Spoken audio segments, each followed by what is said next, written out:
a transmitir ahora mismo y según yo estamos en vivo. Muy buenas noches amigos y amigas de Buscando a Jesucristo. Bienvenidos a nuestra reunión del Club de Lectura. Hoy vamos a entrarle con toda la carta número 30 y me parece que es una carta extraordinaria. Una vez más se le voy sorprendiéndonos. Yo no sé si les pasó a ustedes. Buenas noches Margarita, buenas noches Eli. Buenas noches a todos los que nos están acompañando a través de Facebook y de YouTube. Y pues hoy, como les decía, vamos a entrar a la carta 30 y no quisiera detenerme mucho en la introducción de esta carta. Sin embargo, voy a leerlo, pero antes, bueno, no sé si hacer una pregunta boba. La fatiga. Yo creo que esta carta gira en torno a la fatiga. ¿Tú te has sentido fatigada, Eli? Sí, y bastante. En muchas épocas, en muchas etapas de mi vida me he sentido fatigada. Ya no quiero seguir más. Ok, y yo creo, hola Ale, ahí está Alejandra. ¿Cómo se ve que no está en Bogotá, Alejandra? Hola Ale, ¿cómo vas? Eh, Estaba diciendo que esta carta para mí gira en torno a la fatiga y por eso vamos a entrarle de una porque no quisiera que se nos quedara nada sin tratar. Y creo que la primera parte no es tan importante. Igual vamos a leerla y vamos a hacer los comentarios pertinentes, ¿les parece? Escribe Escrutopo, mi querido orugario. A veces me pregunto si te crees que has sido enviado al mundo para tu propia diversión. Colijo no de tu miserablemente insuficiente informe, sino del de la policía infernal, que el comportamiento del paciente durante el primer ataque aéreo ha sido el peor posible. Estuvo muy asustado y se cree un gran cobarde y por tanto no siente ningún orgullo, pero ha hecho todo lo que su deber le exigía y tal vez un poco más. Frente a este desastre, todo lo que puedes mostrar en tu haber es un arranque de mal genio contra un perro que le hizo tropezar, un número algo excesivo de cigarrillos fumados y haber olvidado una oración. ¿De qué sirve que te me lamentes de tus dificultades? Si estás actuando de acuerdo con la idea de justicia del enemigo e insinuando que tus posibilidades y tus intenciones debieran tenerse en cuenta, entonces no estoy muy seguro de que no te estés haciendo merecedor de una acusación de herejía. En cualquier caso, pronto verás que la justicia del infierno es puramente realista y que solo le interesan los resultados. Tráenos alimento o sé tú mismo alimento. Comentarios aquí. Comentarios en esta introducción a la carta número 30. Bueno, pues, ay, perdón, no alcé la mano. Dale, tranquis. Bueno, pues la verdad es que esta carta, el inicio de esta carta también es duro. Es duro porque vemos que el diablo, Satanás, sus secuaces, eh, no se quedan quietos para nada, como lo hemos visto a través de cada una de las cartas que hemos analizado, ¿no?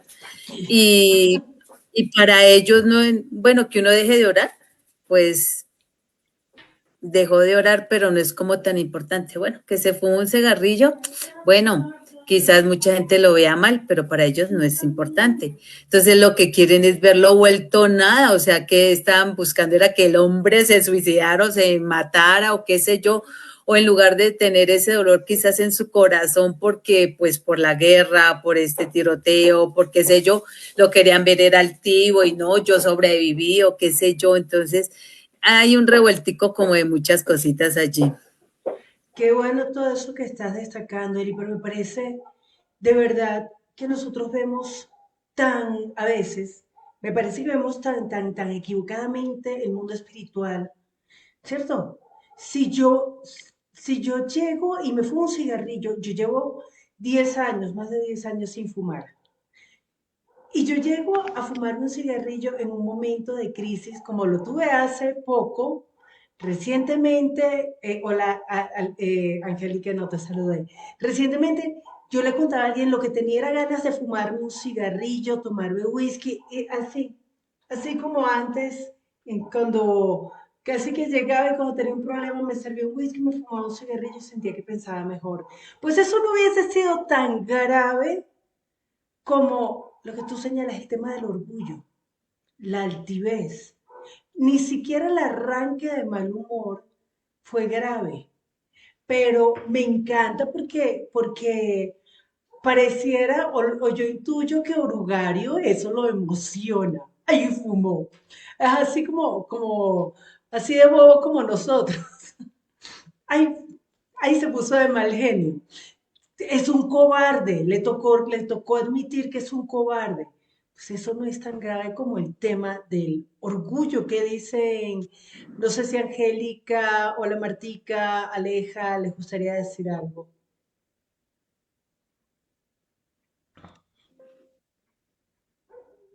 O seguimos, ustedes me dicen. Sigue.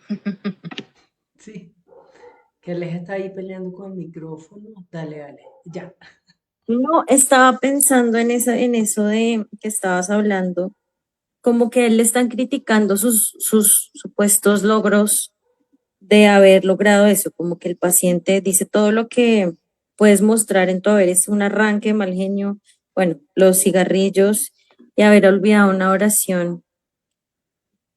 O sea, como que me parece que, claro, o sea, es algo tonto. Bueno, como que me asombra que él sea también como tan inexperto, como tan Ujú. brutico. Por un lado eso, pues porque se supone que ellos entienden cómo es que tienen que hacer con el paciente. Y por otro lado, sí también como lo que tú decías, nosotros llegar también a veces a caer en el engaño de pensar que cuando una persona expresa sí, comete un acto de mal genio o llega a tomarse un trago o pues también está como que vemos como que ese es el pecado y no la consecuencia del pecado, ¿sí? O sea, como que el pecado realmente es algo mucho más profundo que eso. Eso es como quizá más como algo consecuente. Hablemos del orgullo, ¿no? Digamos, un ataque de histeria puede llegar a ser una consecuencia de algo realmente más profundo, como un ego muy grande, por ejemplo. Em, Ok. bueno, creo que eso era algo que igual ya como que iba en línea en lo que habías dicho tú. Gracias, Ale. Yo no sé si es que me quedé pensando en el tema del pecado y me parece interesante porque yo no veo aquí tanto el tema del pecado como de ese sembrar, crear el terreno para que caigan las tentaciones.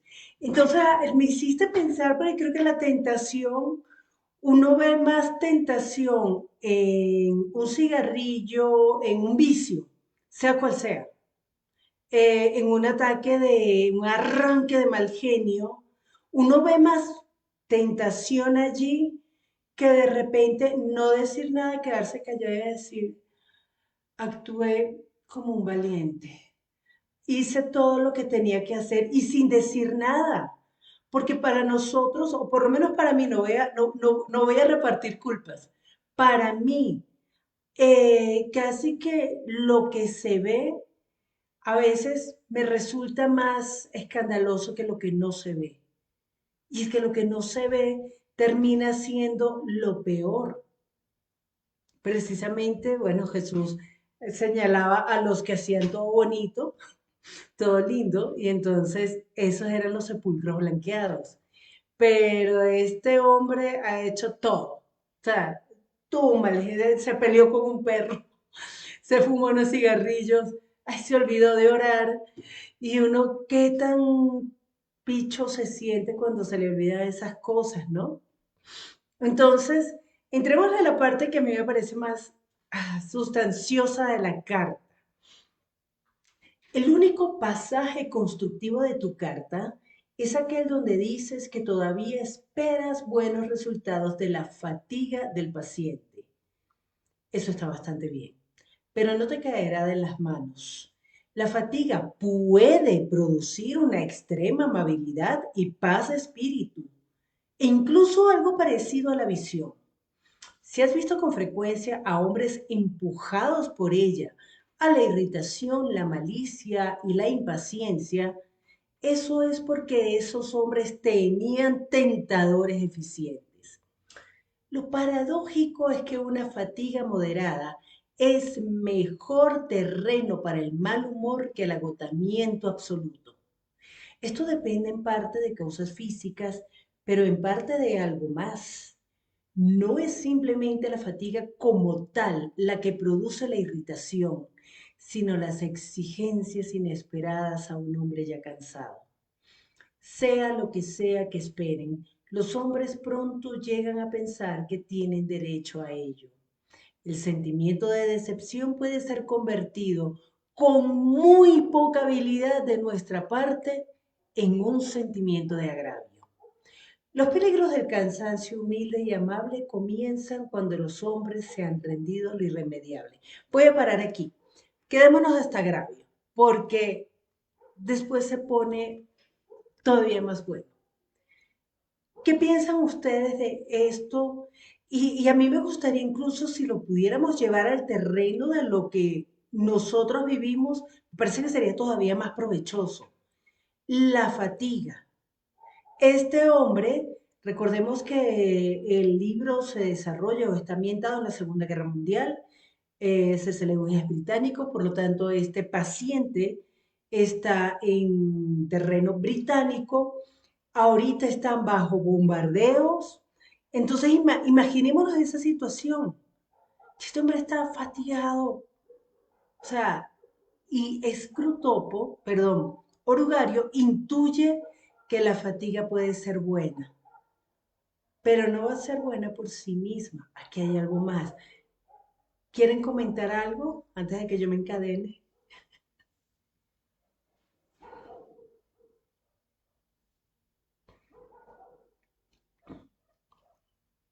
¿No?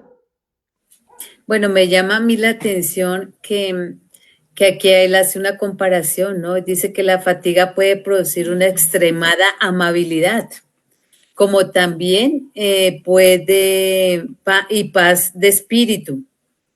Entonces, pero que también puede producir mal humor, producir irritabilidad, pero que necesita de que alguien empuje a ese paciente para llevarlo a tal situación. Entonces, como que resaltan esto, diciéndole al sobrino, como que mira, eso sí como que trabajan en esto, ¿no? Porque pues él está dando como que un escape y bueno, puede haber algo con la fatiga que él ya está sintiendo. Imagínate, quizás caminando tanto tiempo sin dormir, con el temor de los bombardeos por aquí, por allá, ruidos, ver gente morir, o sea, debe estar el paciente debe estar en un momento, pero aterrador, tremendo, fatigado, con hambre. Entonces, es un momento muy propicio para que o él se aferre más a las cosas del Señor en el espíritu o empieces a maldecir y, mejor dicho, abrirle esa puerta a estos demonios. Ok, gracias Eli. ¿Qué dice Margarita? A mí me pareció muy interesante porque me parecería que la fatiga es como el mejor amigo del pecado. ¿Por qué? Porque tú cuando estás en el día a día peleando, tú misma lo dices, con el cigarrillo, con el alcohol, con el orgullo, con la envidia, pues pucha, eso es una pelea diaria que estamos nosotros haciendo con nuestras propias debilidades y cuando estamos cansados es como decir, ya no quiero pelear más, o sea, si estás cansado con tu día a día, con la situación actual, pues imagínate esa fatiga, cómo va a ser para pelear con el pecado aún más. Entonces yo creo que la fatiga es el mejor amigo del pecado. Ok, eso está diciendo Margarita, a mí me llama la atención porque primero a mí me dejó rondando en la cabeza el tema de que la fatiga puede producir una extremada amabilidad y paz de espíritu. Entonces me quedaba pensando, ¿cómo? Yo cuando estoy fatigada, yo que de por sí no lo soy, no soy muy amable. Yo me he esforzado por convertirme en una persona amable, fatigada menos. Fatigada, cansada o con hambre o con alguna necesidad, a mí me cuesta mucho la amabilidad. Entonces me quedó sonando, ¿por qué C.S. Lewis piensa que la fatiga puede producir amabilidad, paz? ¿Paz en qué momento? Entonces, comentarios. Ale. Creo que él está haciendo como la distinción entre una fatiga como absoluta, como extrema, y una fatiga más como, es que no sé cómo es que lo, moderada. ¿M? Ok. Quizá esa fatiga extrema puede llegar a producir eso porque es una rendición total, es cuando ya uno dice, ah, ya me mamé todo, ya lo tiro, ya no va a pensar es en nada, ya no quiero nada. Entonces como que eso puede producir como esa paz, como es como soltar la carga. En cambio, una fatiga moderada lo que produce es irritabilidad, que lo dice ahí. Entonces, como que esa creo que es como la diferencia. Entonces, en esa fatiga moderada es un súper terreno, porque es como chúselo ahí, porque no está completamente, no está rendido, está moderadamente fatigado. Entonces, va a ser irritable y por eso creo que ahí más adelante está hablando como de que no, por sí sola la fatiga sí no va a hacer nada, sino que necesita algo más, que creo que estaba hablando ahí de qué era, de hacerle exigencias. Entonces, Ok. Gracias, Ale. ¿Qué dice Margarita? Qué buen punto, qué buen punto. Sí, cuando ya creo que ya cuando ya está tan cansado que ya no responde, ya uno cree, ya la gente cree que uno es amable, ¿no?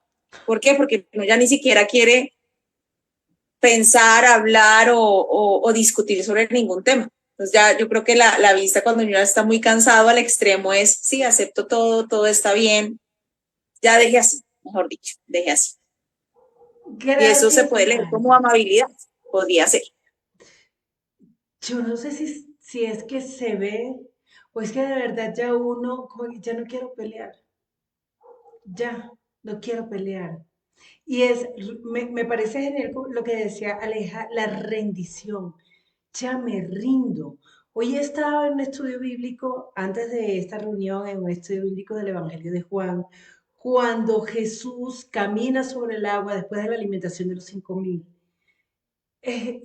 Los discípulos se fueron primero en la barca y estaban remando y remando y no llegaron a 6 kilómetros, el viento estaba en contra, llevaban un montón de horas remando y nada. Y dice el Evangelio de Marcos que cuando Jesús los vio fatigados se acercó a ellos.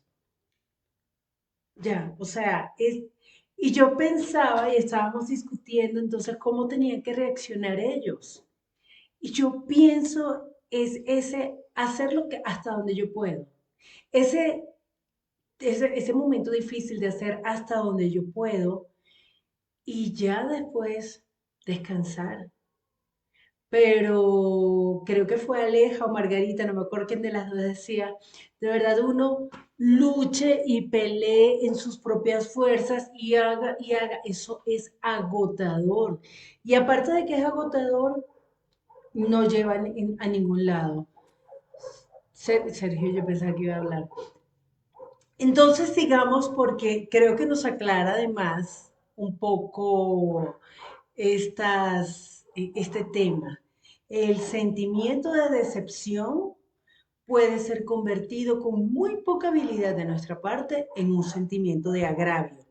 Y ahí sí la irritabilidad ni les cuento. Los peligros del cansancio humilde y amable comienzan cuando los hombres se han rendido a lo irremediable, una vez que han perdido la esperanza de descansar y han dejado de pensar hasta en la media hora siguiente. Para conseguir los mejores resultados posibles de la fatiga del paciente, por tanto, debes alimentarle con falsas esperanzas.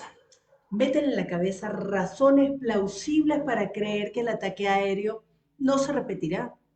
Haz que se reconforte pensando cuánto disfrutará de la cama la próxima noche. Exagera el cansancio, haciéndole creer que pronto habrá pasado, porque los hombres suelen sentir que no habrían podido soportar por más tiempo un esfuerzo en el momento preciso en que se está acabando o cuando creen que se está acabando.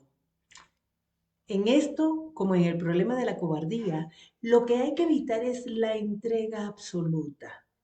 Diga lo que diga, haz que su íntima decisión no sea soportar lo que le caiga, sino soportarlo por un tiempo razonable. Y haz que el tiempo razonable sea más corto de lo que sea probable que vaya a durar la prueba. No hace falta que sea mucho más corto. En los ataques contra la paciencia, la castidad y la fortaleza, lo divertido es hacer que el hombre se rinda justo cuando, si lo hubiese sabido, el alivio estaba casi a la vista. ¿Comentarios? ¿A quién le dio piedra? ¿Quién dijo, pero por qué no es? O sea, en serio. Yo no sé ustedes, yo he caído mucho en esto. Eli. Uy, no, pues yo veo acá y quedo atónita porque es lo que vivimos a diario. O sea, mira, ellos juegan con nuestra mente, nos meten pensamientos y manipulan todo. Y tenemos ya como que esa, bueno, lo hago, no lo hablo directamente en la carta, pero tenemos ya como que esa lucecita ya al final del túnel, esa bendición, ya vamos a salir de la prueba que estamos viviendo y nos meten más, nos dan con toda, Dios mío, o sea, es una guerra también espiritual muy dura, una guerra mental, no solamente el cansancio físico, no es solamente una fatiga del cuerpo, sino la batalla es dura, con toda. Sí, con toda. Ale, ¿tú estás tratando de abrir el micrófono? Sí, es que me quedé pensando bueno, en que el punto es como que la rendición es algo que tienen, o sea, es lo más complicado. Si el paciente se rinde, es como haz algo más, entonces. Entonces, cuando dice como llénalo de falsas esperanzas, creo que me hizo pensar como en ese pensamiento positivo, ¿no? Como cuando uno empieza a actuar como positivamente. No va a ocurrir otro ataque, vamos a estar bien. Sí, como cambiemos de mentalidad, no llamemos las cosas con nuestro pensamiento negativo. Y me parece que la gente cae mucho en eso. Y yo algo que hace un tiempo bastante largo, yo caí en eso y en un momento llegué a entender que eso no es fe, porque a veces pensamos que sí, ¿no? Pensar positivo es fe, y no, la fe no es pensamiento positivo. En cambio, lo que sigue diciendo es como no le dejes em, como rendirse justamente a que le pase lo peor. Ahí ya vendría un poco más el tema de la fe, porque yo no sé qué va a pasar, pero el Señor tiene el control, entonces listo, me rindo y que sea lo que tenga que ser. Entonces ahí es como, si pasa eso, entonces es como juega con su paciencia, haz que ese tiempo lo sienta, o sea, que sea más corto de lo que va a ser, o sea, es como que no pueda resistir y que se rinda antes de que llegue como la salida, o sea, como que sin saberlo se rinda antes de que ya venga la salida. Entonces, como que me llama la atención que cuando uno quiere rendirse al Señor, lo que decía Eli, como que juega mucho con la mente de uno para que uno sea positivo en vez de tener fe, porque muchas veces tener fe es decir, bueno, si va a pasar, Señor, que mi fe no falte, ¿sí? No, y no va a pasar como un mantra y no va a pasar porque Dios está conmigo, no. Y como que pensaba en que la palabra dice que el Señor no nos va a dar algo que no seamos capaces de resistir, entonces es como quitarnos esa idea de la mente.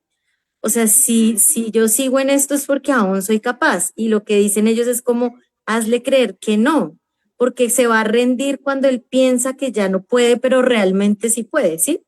Bueno, no sé si me estoy haciendo entender. Sí, y me parece genial todo eso que estás comentando, pero primero quiero darle la palabra a Sergio. Yo había bajado la mano porque iba a hablar lo que dice Alejandra al final, que probablemente nos hemos rendido muchas veces justo antes de que todo terminara. Mm. Eso es muy loco pensar, o sea, cuántas veces nos hemos entregado, cuántas veces hemos bajado la maleta, los brazos, hemos ya, digamos, perdido las esperanzas cuando teníamos justo a un paso la salida. Y es muy, de verdad, ese tema de las falsas esperanzas. Y me encanta lo que estaba comentando Ale, porque el tema es hasta dónde creo, o sea, hasta dónde voy a creer que de verdad todo va a salir bien. Y yo me confronto con esto porque yo soy muy de pensar, el Señor no va a dejar mi fe avergonzada. Entonces, esto me hizo cuestionarme, ¿qué crees tú que es no dejar tu fe avergonzada? ¿Que las cosas van a salir como tú lo estás pensando? Eso es lo que, o sea, en serio, yo tengo que sincerarme. ¿Hasta cuánto, o sea, cuál es ese límite que separa el pensamiento positivo? Eso de, no, yo sé que todo va a salir bien. ¿Y si no sale bien, qué? Si no sale como yo creo que es bien, ¿eso significa que salió mal? Entonces, ese momento, y yo pensaba, yo he estado realmente fatigada, lo he estado, o sea, realmente en ese momento en que ya yo he perdido toda esperanza, creo que una sola vez, los que compartieron ese proceso conmigo, fue en el momento en que ya yo, o sea, no tenía dónde vivir, porque el dueño del apartamento donde yo vivía dijo, lo voy a vender, necesito el apartamento, y yo no tenía dónde ir. Entonces ese momento cuando ya no tienes ninguna esperanza y todavía ahí yo planeando, bueno, entonces hago esto, puedo hacer aquello, no tengo ninguna esperanza, no tengo nada, no tengo ni con qué, ni con qué arrendar un hueco en una alcantarilla. Entonces esos momentos cuando ya te quedas, ya te dices, me rindo, pues señora, lo que tú quieras, punto. Y lo que tú quieras puede implicar que yo no pueda volver a hacer más nunca un devocional, un estudio bíblico, ni nada, porque si me tengo que ir a una alcoba, a una habitación, pues, ¿dónde? Y ni una habitación me van a arrendar, porque entonces te veía, no tengo salida. Y en ese momento de no tener salida, así como que, ok, ya se rindió loca, ya dejó de tratar de pelear con sus fuerzas, entonces él muestra la salida. Y a veces, de verdad, ese momento de rendirse es el más difícil y lo peor es ¿por qué? Yo siempre me he preguntado por qué nos cuesta tanto rendirnos al Señor si Él quiere lo mejor para nosotros. Y entonces cuando yo leo que Scrutopo le dice, llénale la cabeza de falsas esperanzas. Uy, hijo de madre, es que le voy a dar. En serio, dejemos de que yo, Adriana Pedrosa Ardila, deje de estar buscando esperanzas fuera de Jesús. Qué cosa tan, tan fea. No sé si quieren comentar algo más. Aquí, nada, nadie. Alguien levantó la mano. Sergio. Yo alguna vez leí que, no soy experto en el tema, por eso puedo llegar a equivocarme, pero leí acerca de que cuando a uno lo van a rescatar porque se está ahogando, cuando a una persona la van a rescatar porque se está ahogando, entonces decía como el artículo o lo que sea, decía que el tipo está pataleando, déjelo que siga tomando agua. Si hay que dejarlo que pierda el conocimiento, o sea, porque tome tanta agua hasta que pierda el conocimiento, déjelo. Ujú. Cuando se desmaye, usted sáquelo y vaya y reanímelo allá en el mar. Entonces, de alguna manera, uno hace eso, ¿no? Uno patalea y patalea y patalea y patalea hasta que finalmente tiene, porque uno no es capaz de parar de tener esa paz interior, esa paz de verdad, de rendirse, como tú dices, Adriana, de poder descansar en el Señor, sino que uno sigue pataleando. Sí, y además yo me acuerdo cuando en las marchas políticas en Venezuela, a nosotros nos enseñaron, si hay un tiroteo, si está la vida de todos en peligro y alguien entra en un ataque de histeria, hay que deshabilitarlo. Dale un golpe hasta que se desmaye y se lo echan encima, porque o si no es por culpa de ese loco van a terminar de muertos. Entonces, sí, nosotros nos volvemos locos en medio de la crisis. ¿Qué dice él? Bueno, a mí me llama la atención una frasecita que dice así: diga lo que diga, haz que su Ujú. íntima decisión no sea soportar lo que le caiga, sino soportando por un tiempo razonable. ¿Y cuántas veces nosotros hemos estado ahí? Uno dice, Señor, ayúdame, Padre, y oramos, quizás ayunamos, pedimos respaldo en oración, leemos la palabra, estamos ahí, Señor, ayúdame, fortaléceme, Padre.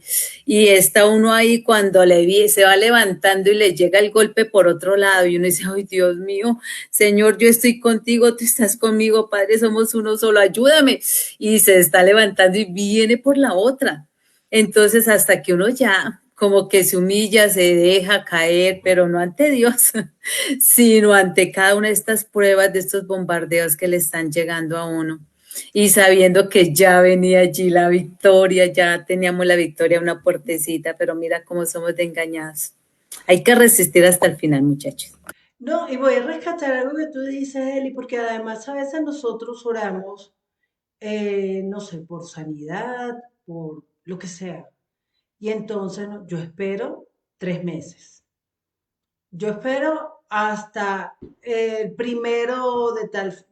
Entonces, si no pasa, entonces ya voy a buscar otras alternativas. Yo me imagino que cada vez que nosotros decimos eso, yo espero tanto tiempo, Satanás, ya, listo, o sea, ganó. Ale, Sí, estaba pensando también que esas falsas esperanzas nos generan expectativas que luego se convierten en frustración. Entonces, otro golpe bajo para nosotros y otra cosa que gana terreno. Entonces, como que también, o sea, llenarnos de todas esas falsas esperanzas es después frustración y peor, o sea, ahí sí que peor. frustración y mal genio, y entonces todo lo que viene con eso. Gracias, Ale. ¿Qué dice Sarita? Que apoyando lo que están diciendo y lo que dice Aleja, que incluso no solo nos genera frustración, sino también ansiedad. Y esa ansiedad genera incluso un mayor como desgaste físico y emocional, porque entonces la mente no para y sigue y sigue y sigue y sigue y sigue. Ya Total. eso era. Gracias, Sara, porque eso de verdad es otra realidad y cada vez más marcada. Entonces, sigamos aquí porque sigue diciendo Scrutopo. No sé si es probable o no que se vea con la chica en situaciones de apuro. Si la ven, utiliza a fondo el hecho de que hasta cierto punto la fatiga hace que las mujeres hablen más y que los hombres hablen menos. De ahí puede suscitarse mucho resentimiento secreto hasta entre enamorados. Comentarios. Comentarios aquí. ¿Eso es verdad, Sergio?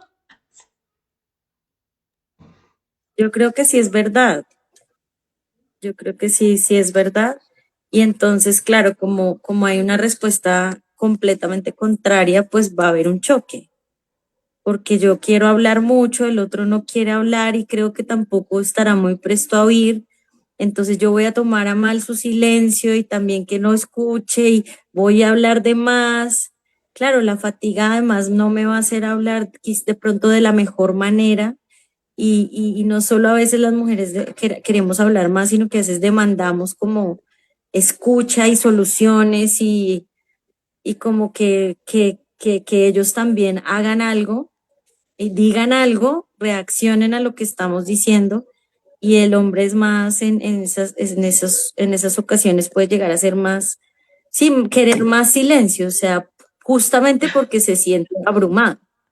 Entonces sí creo que pasa y me parece horrible también, muy, me da rabia, como, como pensar que también usen eso, ¿no? Pero sí. Usan todo. ¿Qué dice Sergio? Pues yo creo que de pronto los hombres como somos más duros de corazón que las mujeres, entonces duramos más tiempo calculando y pensando y resolviendo mentalmente las circunstancias, ¿sí? Entonces digamos que la mujer expone todas las ideas, pero hay una característica en esa exposición y es que la mujer no va a encontrar la solución en nada que el hombre exponga. Por eso la mayoría de las veces el hombre se calla, porque a todo lo que el hombre diga, la mujer va a decir, no, eso ya lo solucionamos, eso no sirve para nada, eso invéntese algo que sirva. Entonces, por eso el hombre se reserva y está calculando, tratando de resolverlo en su propio entendimiento, la circunstancia. Entonces, puede que eso sea cierto, pero también hay algo que a mí me parece que contribuye al conflicto. Y bueno, yo me confieso aquí ante ustedes, hermanos, que he pecado mucho, pero yo soy del tipo, habla, o sea, no solamente que hablo, sino, mi amor, expresa tus sentimientos. Sácalo. No es bueno que te calles, pero si el hombre quiere estar callado, déjelo. Pero como a mí me parece que debería hablar, porque hablar es bueno, es positivo, ayuda, ¡qué mamera! ¿Qué dice Ale? No, que yo creo que lo que dice Sergio sí pasa, o sea, es cierto, pero me parece que, claro, todo tiene que ver con la circunstancia de fatiga, o sea, realmente uno cuando se siente demasiado abrumado con algo, debe, debe, debe callarse, de guardar silencio, esperar, porque no es un buen momento para comunicarse, o sea, ni para demandar que el otro hable, ni para uno decir todo lo que se le está pasando por la cabeza. O sea, es mejor como tener un momento de calma y ahí sí hablar. Sí, exacto. Y vamos a ver entonces lo que sigue pasando aquí. Probablemente las escenas que está presenciando ahora no suministrarán material para llevar a cabo un ataque intelectual contra su fe. Tus fracasos precedentes han puesto eso fuera de tu poder. Pero hay una clase de ataque a las emociones que todavía puede intentarse. Consiste en hacerles sentir cuando vea por primera vez restos humanos pegados a una pared, que así es como realmente es el mundo y que toda su religión es una fantasía. Te habrás dado cuenta de que les tenemos completamente obnubilados en cuanto al significado de la palabra real. Se dicen entre sí acerca de alguna gran experiencia espiritual. Todo lo que realmente sucedió es que oíste un poco de música en un edificio iluminado. Aquí, real significa los hechos físicos desnudos, separados de los demás elementos de la experiencia que efectivamente tuvieron.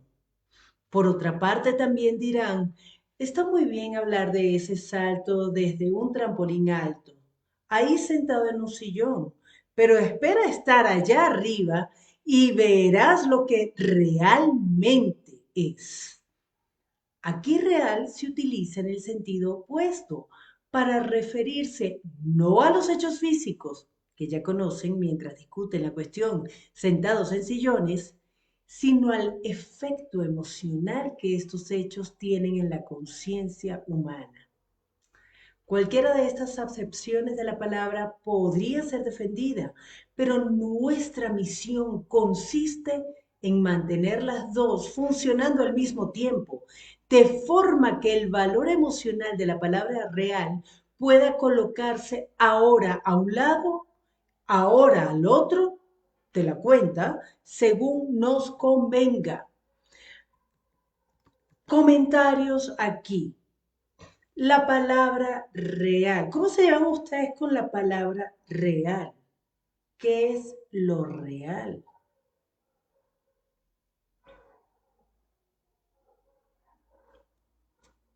¿Alguien?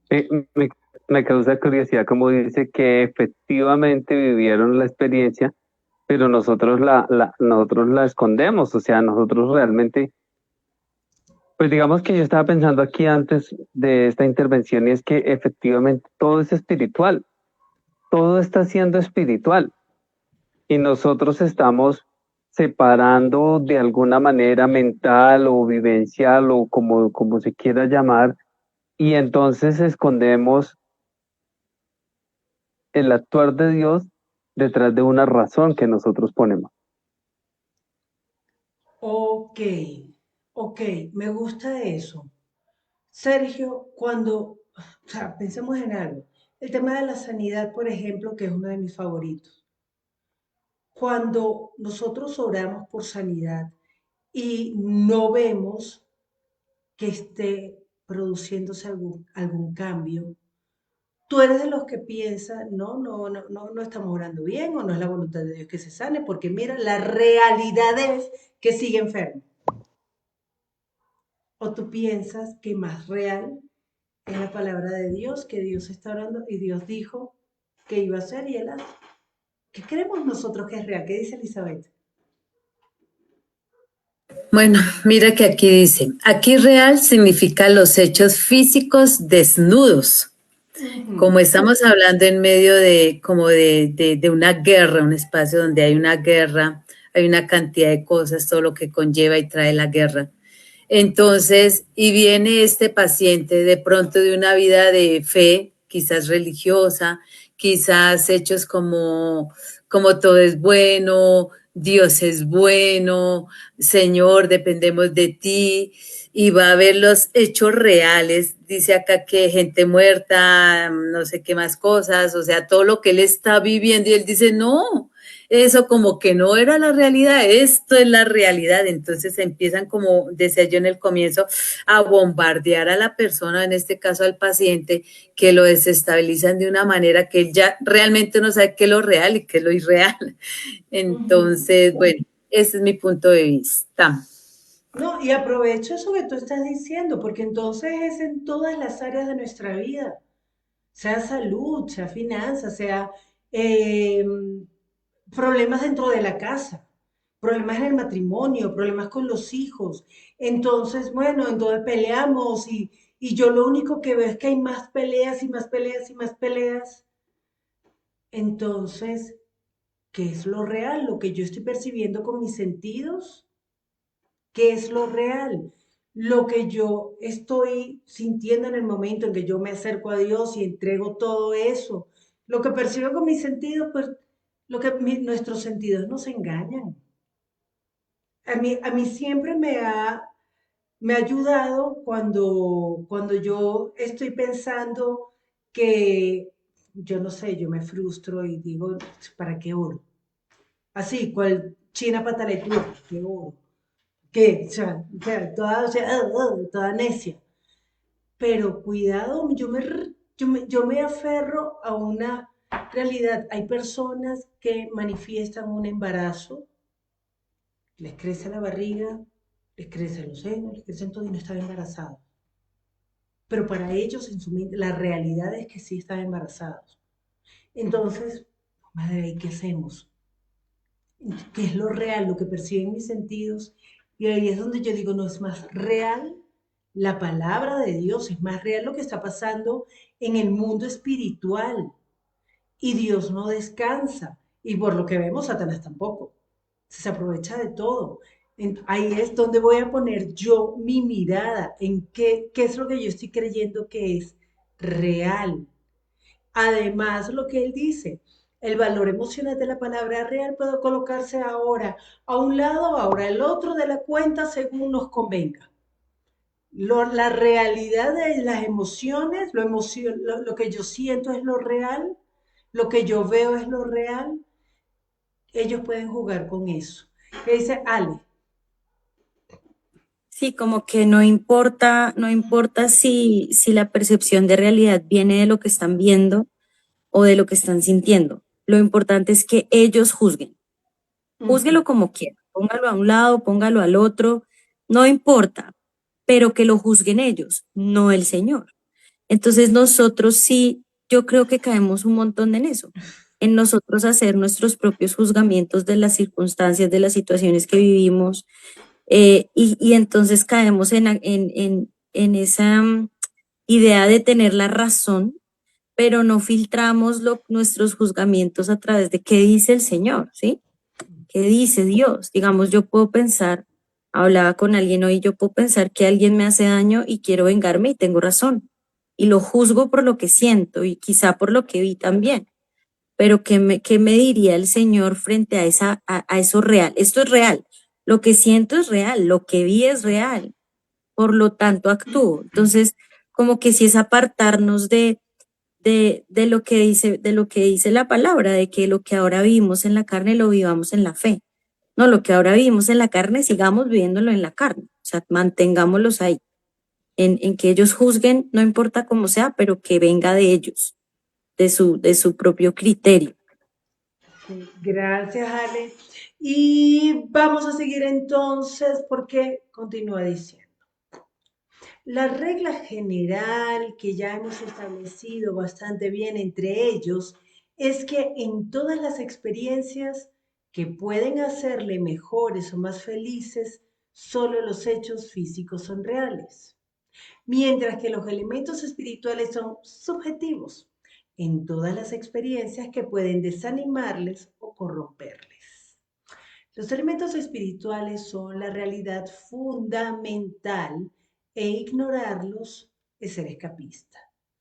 Así, en el alumbramiento, la sangre y el dolor son reales y la alegría un mero punto de vista subjetivo. En la muerte, el terror y la fealdad revelan lo que la muerte significa realmente. La odiosidad de una persona odiada es real. En el odio se ve a los hombres tal como son. Se está desilusionando, pero el encanto de una persona amada es meramente una neblina subjetiva que oculta un fondo real de apetencia sexual o de asociación económica. Las guerras y la pobreza son realmente horribles. La paz y la abundancia son meros hechos físicos acerca de los cuales resulta que los hombres tienen ciertos sentimientos. Las criaturas siempre están acusándose mutuamente de querer comerse el pastel y tenerlo, pero gracias a nuestra labor están más a menudo en la difícil situación de pagar el pastel y no comérselo. Tu paciente, adecuadamente manipulado, no tendrá ninguna dificultad en considerar su emoción ante el espectáculo de unas entrañas humanas como una revelación de la realidad y su emoción ante la visión de unos niños felices o de un día radiante como un mero sentimiento. Tu cariñoso tío, Scruton. Nos quedan 12 minutos aquí. Aquí nos está poniendo ejemplos de lo que nosotros consideramos real y lo que no. Y cómo usa Satanás esas ideas de realidad.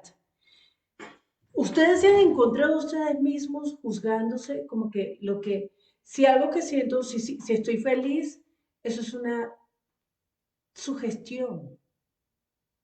Eso es como, no es real. La felicidad no es tan real como el sufrimiento. Sergio, ¿tú ibas a decir algo? Yo sabía que sí. Y te iba a decir que nos convierte todo lo bueno solo en una, o sea, la, la felicidad, como tú lo dijiste, en solo una buena aspiración. Todo se nos convierte en una buena aspiración, pero que se va a ir como el humo. Porque entonces caemos siempre en pensar en que lo real es lo malo. O sea, que lo malo realmente es lo real. Le di 3 vueltas. Ok, gracias, Sergio. A mí me encanta el uso del tema del parto. Yo no he tenido esa experiencia, pero me han dicho incluso que la lactancia es todavía más dolorosa. Pero eso de pensar lo real es el dolor, lo real es la sangre, lo real es lo horrible. Pero lo que siente la mamá cuando tiene al bebé en el pecho, cuando lo ve por primera vez, cuando lo toca, lo abraza, ese sentimiento, no, eso es subjetivo, eso no es real. Entonces, oiga, espere un momento, yo no sé, yo no sé ustedes hasta qué punto han llegado en pensar que los momentos buenos, los momentos de gozo, como que no son tan reales cuando viene la aflicción, porque en el mundo tendremos aflicción. Y entonces, toda la gravedad, toda la seriedad, todo lo que implica la aflicción, eso sí me lo tengo que tomar en serio porque eso es real. Pero ¿y el gozo y la paz? Todo eso, ¿dónde se nos ha quedado? ¿Eso no es real? Cuando ustedes sienten paz en medio de una situación difícil, ¿se han cuestionado esa paz? A mí esto me puso a pensar este tema de la realidad, como lo plantea C.S. Lewis en Palabras de Escrutopo. Pues a mí me hizo pensar cómo juzgo yo en cada momento de mi vida y sobre todo en medio de las crisis, qué es lo real y qué no es real. Porque me parece que eso es muy importante y muy valioso en el momento de afrontar las crisis. El momento en que yo, ya me siento bien, como Sarita hablaba de la angustia, no era angustia lo que decía Sarita, ¿cuál era La la palabra? ansiedad. Ansiedad. Las personas que sufren ansiedad, pues, madre, ¿cuántas veces sientes que ese momento de paz en que no estás ansioso, en que no tienes el ataque, eso como que va a ser efímero, pero el momento del ataque va a ser eterno? Sergio. Y es que ese es un buen punto. Nosotros no nos sentimos cómodos estando bien. Es muy particular. O sea, viene un momento bien, estamos tranquilos, la circunstancia está buena y nosotros empezamos a incomodarnos con ese momento y como que nosotros mismos empezamos a generar una circunstancia, no es que tiene que haber una circunstancia mala porque esto no puede durar. Yo no sé qué nos pasa, pero yo he sentido eso, que uno se incomoda estando bien. Pero qué bueno que dices eso porque me hiciste recordar un meme que dice cuando las cosas van bien, entonces ponen las posibles alternativas. ¿Qué pienso yo? Ya pasé la prueba, Satanás dejó de molestarme, ahorita viene otra peor, o sea, todas las posibilidades, pero me incomoda, tal cual lo estás diciendo tú. O sea, un momento de paz, de tranquilidad, de gozo, de alivio. Ok, algo está pasando, algo raro. Por favor, ¿en serio? Entonces eso me hace pensar en esta carta, cómo Satanás nos ha bombardeado tanto con esos pensamientos que, como decía al final, si el paciente ve a unos niños felices jugando y eso es subjetivo, pero si ve unas tripas pegadas a la pared, eso sí es real. ¿Qué dice él? No, pues iba a decir con lo que tú finalizaste. El enemigo nos está bombardeando en todo momento, no nos deja tranquilos en un momentico y nos hace ver todo lo malo, todas las aflicciones, todas las caídas, todas las pruebas, nos las hace ver real, ¿no? O sea, oh, wow, vivenciales, mejor dicho, y hasta exageramos o nos hace verlas así de grandes. Y las cosas bonitas, las cosas alegres, gozosas, las vemos como una neblina, como algo efímero que ya pasó, como que las olvidamos, pero me hicieron daño y eso lo llevo acá y no lo puedo sacar. Entonces somos atacados realmente por el enemigo, pero yo también creo, muchachos, que depende de nosotros, ¿no? Depende de nosotros y la fortaleza que tenemos. en ese momento de fatiga, en ese momento en el cual no sabemos qué es lo real y qué no es real, entonces, ¿cómo podemos salir de allí? La verdad, depende también de nosotros, que esos bombardeos de pensamiento en nuestra mente, de pensamientos que nos pone el enemigo, no lleguen allá a ser mella en nosotros. Gracias, Eli. Me hiciste recordar a la película Rocky 2. Espero que todos la hayan visto. Por favor, hay que ver Rocky. En Rocky 2, Rocky está, pero llevó más palo que gata ladrona en Rocky 1, peleando con Apollo Creed. Apolo también le fue mal, Apolo también recibió sus buenos totazos, pero el entrenador de Rocky le dice, mira, esta segunda pelea, la de la revancha, no la vas a ganar. Tienes que cambiar de estrategia. Y entonces empieza a ver, si ya tú sabes que la derecha de Apolo es demasiado fuerte, el tipo con la derecha te va a destrozar, pues tú tienes que aprender a pelear con la izquierda. Y esto que está diciendo él y me hace pensar eso, ya C.S. Lewis, yo creo que a lo largo de 30 cartas nos ha desnudado, nos ha desenmarañado todas las estrategias de Satanás y cómo definitivamente la guerra se está librando en nuestra mente. La guerra está aquí. O sea, es más, yo no sé si recuerdan esa carta cuando hablaba de la ansiedad, del tema de llénale la cabeza de imágenes, una más catastrófica que la otra, y hazle creer que todas van a pasar al mismo tiempo, aunque eso lógicamente es imposible que pase. Pero tú hazle creer que todo puede pasar al mismo tiempo, todo, todo. Entonces, si ya nosotros sabemos cuáles son las estrategias de Satanás, pues nos toca aprender a pelear con la mano izquierda. Si ya nosotros sabemos cuáles son las armas, nos toca aprender a pelear diferente. Y como dijo el apóstol Pablo en la carta a los Corintios, no sé si la primera, creo que es la segunda, nuestras armas no son las del mundo. Nuestras armas son poderosas para derribar argumentos y altivez, todo lo que se opone al conocimiento de Dios y capturar, llevar cautivo todo pensamiento a los pies de Cristo. Yo tenía ese versículo desde el 2022 dándome vueltas y vueltas y vueltas y vueltas en la cabeza porque no me imaginaba cómo se captura un pensamiento y se lleva cautivo. O sea, como cójalo, cójalo y llevarlo así cautivo a los pies de Cristo.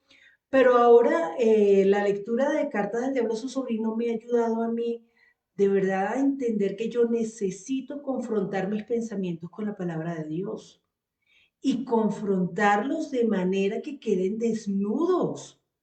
Y yo pueda ver lo ridículo que es lo que estoy pensando y entender, esto no viene de Dios, esto viene de Satanás. Y lo que quiere es hacerme dudar del amor, de la bondad, de la misericordia de Dios.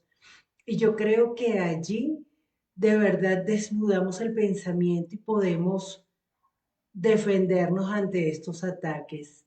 No sé si alguien quiere comentar algo antes de despedirnos, nos queda 1 minuto y medio. Margarita, Angélica, Sergio, Aleja, Eli, ¿alguien quiere comentar? ¿Quién más está por ahí? Ah, el Pues Marta Arevalo. yo creo que en el día a día, digamos, en lo que uno más, o por lo menos en lo que yo más percibo, es que uno siente que la gente dice el amor se acabó, o sea, el amor no existe.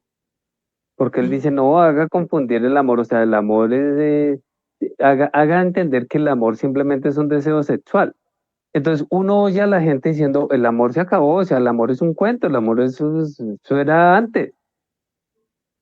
Y realmente así está uno pensando en todas las cosas, que todo se acabó y que lo que queda es una dura realidad. Sí, la dura realidad. Gracias, Sergio. Ale, cuéntanos. Yo pienso que a veces uno se queda más con lo malo porque a veces lo malo impacta más. O sea, digamos, ver un suceso como la muerte de una persona y que eso sea real, pero que niños jueguen en el parque, no, es como porque es demasiado impactante también, ¿no? pero al final, o sea, es como poder rendir lo que tú estás diciendo, todo lo que yo pienso, todo lo que yo juzgo, poder llevarlo como a la palabra, o sea, como filtrarlo con el pensamiento del Señor. O sea, yo estoy pensando esto es lo que yo creo que es real, y entonces cuando yo puedo como